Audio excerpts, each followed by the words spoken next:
Coming to you live from the Cape Town City Hall. This has been declared as the precinct of Parliament.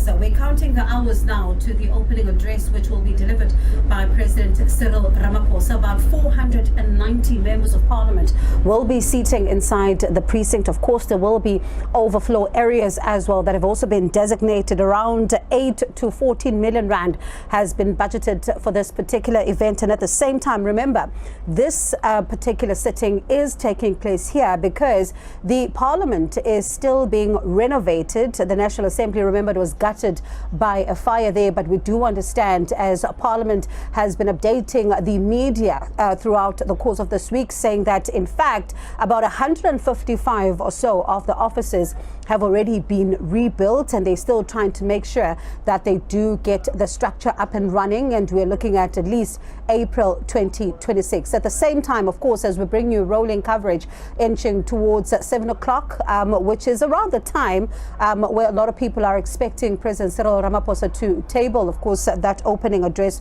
of Parliament. There is, of course, lots happening around us. Yes, it has been raining throughout the day, but my colleague Lulama Matya is also standing by to speak to Public Works Minister Dean McPherson as well. And of course, there's lots of other, reporters who are tracking developments for us as well. And here in studio, we do have with us Electricity Minister, Dr. Cosatu. And of course, he is the man who has a difficult job. I mean, you think about a number of South Africans who've been talking about the cost of electricity and how for them that remains a big concern, appreciating the fact that we haven't had rolling blackouts in quite a number of days. And he has, of course, ambitiously said that he's looking at least 1,000 days of no rolling blackouts and even eradicating this permanently. We'll talk to him in just a moment about this ambitious plan. But let's now check in with Lulama, who's standing by with the Public Works Minister, just to get a sense of the preparations on their part. Remember, they're also responsible for government departments. They're also responsible for those buildings that need to house these government departments. And at the same time, some of the houses of the MPs and all of them, there was talk of a reconfiguration at some point when you spoke to previous ministers in recent years as well about the plans there. So Lulama, I wonder then, as we look now to that opening of Parliament address by President Cyril Ramaphosa, what are some of the expectations, particularly for the minister you have with you there? Thank you very much, Bongiwe, and welcome Minister Dean McPherson to the SABC. It's good afternoon. It's great to be here with you guys. Let's start with the dilapidating buildings of government. What's your plan about them? Because some of them have been described as not being conducive for working environment. Absolutely. It's a big concern of mine. And this morning I was actually out in Langa at the police station to help try and fix up parts of the building there that are not up to scratch, and also observe some of the conditions that people like our police officers are working under. So we really want our buildings to be safe. We want our people who work in the employ of the state to be well looked after, and for the conditions to be right for them to perform to do their duties. No one wants a policeman working in a bad office, or no one wants nurses working in hospitals that are falling apart. So we've got to put a lot of focus behind fixing up government buildings. But in order to do that, we've got to start generating more money from the assets that the state owns. And one of the things I want to do is look at what do we need and what don't we need. And we've got to start making sure that our asset portfolio runs as an opportunity to generate funds for the department, so that we can then use that to fix up state infrastructure. Are you able to tell us which buildings have you identified as your top priority? Well, next week I'm going to be going to the Telkom Towers in Pretoria, a massive scandal that went on there. And I want to find out why we spend so much money to buy a building, renovate it, and it's still uninhabitable.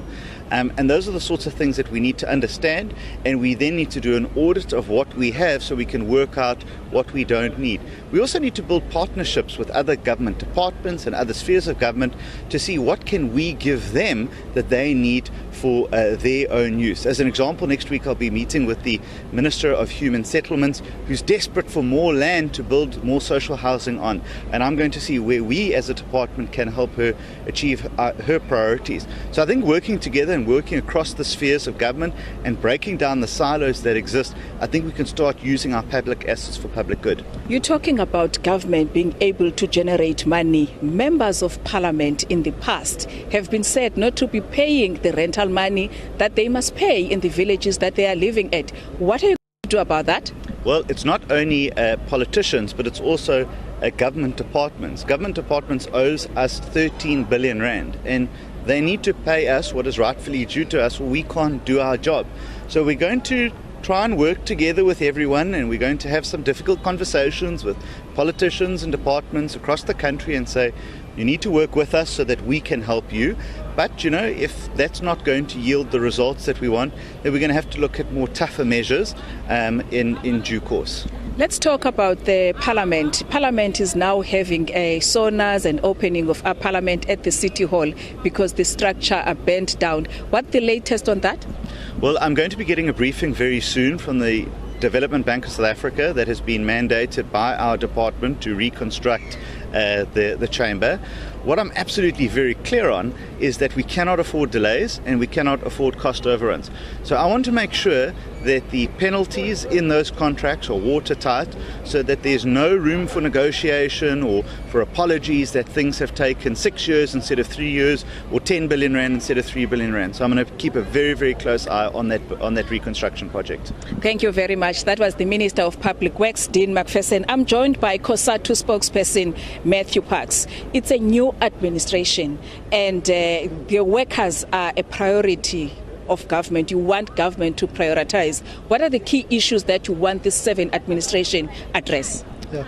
Good afternoon. Thanks for having us. I think number one is we hope to hear a message from the President that they're going to respect workers' rights to accelerate the transformation agenda, because this is uncharted territory. We have not had a GNU for the past 25 years. We also want to see the government hit the ground running. And I think for us, the critical issue is how do we reduce unemployment? We can't sustain a society where 4 out of 10 South Africans can't find work. So what needs to be done in that regard? We've seen good progress with regards to rebuilding Eskom. Can we give them more support? So we finally closed the chapter of load shedding, because that's key to all workplaces. We've seen some progress initially in the past few months with regards to Transnet, which is key to hundreds of thousands of jobs in the mining, the manufacturing, agricultural sectors. It's key to generate revenue for the state to fund public services. So we need to give more support to Transnet, both to secure the freight rail, the railway network, but also to modernize our ports. So we end the congestion we've seen with regards that our exports are facing. Metro Rail has been in a very difficult space since COVID-19 and even before COVID-19. There's been some progress to reopening all the train lines, but we need to see more being done. But also, how do we convince commuters to go back to the train lines? That's key to our cities, to boosting economic productivity, to saving workers the small salaries on more affordable transport. We've seen in many rural communities, municipalities basically collapsing, not paying workers. So we hope to see a real intervention in some of these struggling councils, because you can't afford to see companies closing in rural communities, retrenching workers because municipalities are just simply dysfunctional. Workers experiencing long queues at Home Affairs to get their IDs, at UIF to get their payments, or the compensation fund to get the money owed to them.